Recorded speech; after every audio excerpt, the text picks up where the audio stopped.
போக்குவரத்து வசதி வேணும். எங்களுக்கு போக்குவரத்து வசதி இல்லாத ஸ்கூல் பிள்ளைங்க போகிறதுக்கு வரதுக்கு கஷ்டமாக இருக்குது. அவ்வளோ அரையாண்டு பரீட்சை வந்துருச்சு. அதுக்கு தகுந்த மாதிரி நடவடிக்கை எடுத்து கொடுக்கணும். நீங்கள் இது வந்து கோராத்துப்பட்டி சத்யா காலனி மன்னார்பாளையத்து கிராமம். இது வந்து எங்களுக்கு எம்பாலப்பட்டி கிராமத்துலேருந்து ஸ்கூலுக்கு போகிறதுக்கு கொஞ்சம் வசதி இல்லை. அதனால் நீங்கள் ஏதாவது அமைச்சு கொடுக்குற மாதிரி நாங்கள் கேட்டுக்கோம். மழை வந்த காரணம் தான். பெஞ்சால் புயல் வந்தது. எங்களுக்கு வந்து மழை வந்த காரணத்தால் இந்த பாலம் வந்து பாலடைஞ்சதுனால ஸ்கூல் பிள்ளைங்களுக்கு போகிறதுக்கு வர்றதுக்கு வசதி குறைவாக இருக்குது. எல்லா வீராணம் போய் தாதனூர் போய் நாங்கள் பிரி ரோடு போய் வந்தால் தான் இங்கே வர முடியும். எங்களுக்கு தொலைவாக இருக்குது. இங்கே பக்கத்தில் ஸ்கூல் இருக்குது, பேங்க் இருக்குது. மற்ற வசதி அத்தியாவசிய பொருள் எல்லாமே மன்னார்பாளையத்தில் வாங்கினாதான். அதனால் எங்களுக்கு வசதி எம்பாலப்பட்டி வாங்கினாதான். அதனால் கொஞ்சம் ஏற்பாடு பண்ணி கொடுங்க. கோகிலாங்க. எம்பாலப்பட்டி கிராமங்க இது. அது வந்து கோராத்துப்பட்டி சத்யா காலனியும் சேர்ந்தது. அதில் வந்து எங்களுக்கு வந்து இதில் பஸ் வசதி எதுவுமே கிடையாது. மன்னார்பாளையத்துலேருந்து பாலப்பட்டி கோராத்துப்பட்டி வரைக்கும் பஸ் வசதி எதுவுமே கிடையாது. இதில் வந்து பாத்ரூமு எதுவுமே கிடையாதுங்க. இங்கே வந்து பாவடி ஸ்கூல் இருக்குது, ஐடன் ஸ்கூல் 5வது வரைக்கும் இங்கே இருக்குது. இங்கே போக்குவரத்து போகணும்னா பிள்ளைங்களுக்கு இதில் தான் போகணும் வரணும். எல்லா போக்குவரத்தும் இதில் தான் போகுது. இது வந்து மழை ஏற்கனவே இது சேதமாக இருந்ததுனால அரசாங்கம் எதுவுமே கண்டுக்கலை. அரசாங்கம் எதுவும் கண்டுக்காமங்கிறதுனால நாங்களே ஸ்டெப் எடுத்து மண்ணு கூட்டி ஏதோ போக்குவரத்துக்கு தகுந்த மாதிரி நாங்கள் ஏற்பாடு பண்ணி வச்சுருந்தோம். இப்போ மழை அதிகமாக வந்ததுனால இதை அடித்து பாலத்தை உடச்சி போயிடுச்சுங்க.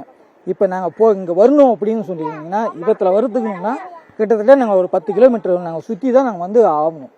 இதுதான் எங்களுக்கு போக்குவரத்து வசதி வேணுங்க. பஸ் வசதி இல்லை எங்களுக்கு. இதில் எங்கள் ஸ்கூலுக்கு மெயினாக போகணும், பள்ளிக்கூடத்துக்கு போகணும், எதுவுமே இல்லை. பாத்ரூமு எதுவுமே கிடையாதுங்க. பாத்ரூம் எதுவுமே கிடையாது. இங்கே தான் இருக்குது பாத்ரூமு. கவர்மெண்ட் பாத்ரூமுங்கன்னா இங்கே தான் இருக்குது. இங்கே சத்திய காலனிலாம் கிடையாது. காய்கறி இதெல்லாம் வாங்கணும்னு இங்கே தாங்க மார்க்கெட். சுப்பிரமணியம் பாலம் இது இப்போ மழை பெஞ்சனால இடிஞ்சு போயிடுச்சு.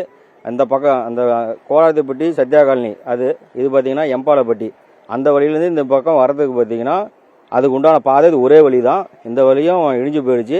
இந்த பக்கத்துலேருந்து போகிறதுக்கு பார்த்தீங்கன்னா பக்கத்தில் தான் ஸ்கூல் இருக்குது, ஹாஸ்பிட்டலு இங்கே தான் இருக்குது. அத்தியாவசிய பொருள் வாங்குறதுக்கும் சந்தைக்கு போனாலும் இங்கே தான் போகணும். பேங்க்கும் இங்கே தான் இருக்குது. சேலத்துக்கு போகிறதாலும் இந்த வழியாக தான் போய் ஆகணும். ஆட்டோ வரதா இருந்தாலும் இங்கே தான் வந்து ஏறி ஆகணும். இப்போ ரொம்ப சிரமமாக இருந்துச்சு. கவர்மெண்ட்லேருந்து எந்த ஏற்பாடு இது வரையும் பண்ணலை. இங்கே இருக்கிற பொதுமக்களே தான் இந்த பக்கம் இந்த பொதுமக்கள் கழிப்பறைக்கு போகிறதா கூட இந்த பாலத்தை கடந்து தான் வந்தாகணும். அந்த பக்கம் கழிப்பறை எதுவுமே இல்லை.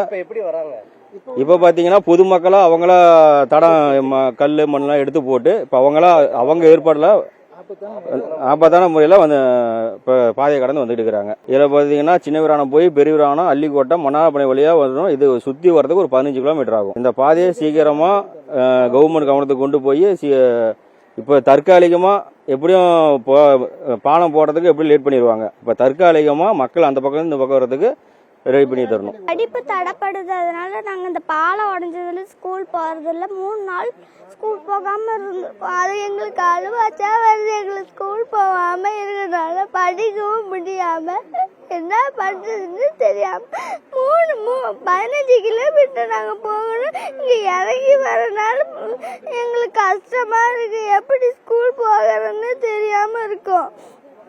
என்ன பண்ணணும் உங்களுக்கு? எங்களுக்கு பரீட்சை எல்லாம் தெரியாம இருந்திருக்கோம். நாங்க எப்படி சொல்லி தராங்கன்னு தெரியல. அதனால நாங்க என்ன பண்றதுன்னு நாங்களாம் முழிச்சிட்டு இருக்கிறோம்.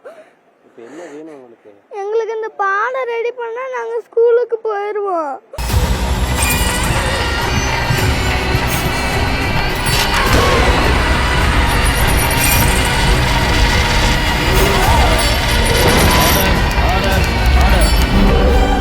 குற்றங்களின் மறுபரிமாணம் நிகழ்தகவு நமது நியூஸ் தமிழ் தொலைக்காட்சியில் விரைவில்.